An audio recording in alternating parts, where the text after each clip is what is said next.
पुणे शहरातील आत्तापर्यंतचे हे भीषण गँगवार होते. या गँगवारमध्ये 6 गुंड मारले गेले होते. जवळपास 10 वर्ष हे गँगवार अधूनमधून डोकेवर काढत होते. तर पोलीस दलातील गुन्हे शाखेच्या पथकाने काळेवाडी येथे 19 नोव्हेंबर 1997 रोजी पहाटे प्रमोद माळवदकर याचा एन्काउंटर केला. या चकमकीत तत्कालीन पोलीस उपनिरीक्षकाच्या दंडाला गोळी चाटून ते जखमी झाले होते.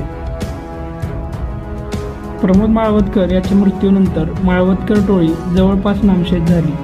त्यातून माळवदकर आंदेकर टोळी युद्ध थांबले असले तरी आंदेकर टोळी मात्र वेगाने वाढू लागली होती.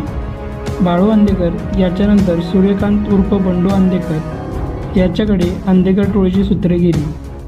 इतके दिवस केवळ गुन्हेगारी विश्वातच ही टोळी आपले वर्चस्व राखून होती. 1997 महापालिकेच्या निवडणुका झाल्या. या निवडणुकीमध्ये आंदेकर टोळीने थेट राजकारणात प्रवेश केला. या टोळीशी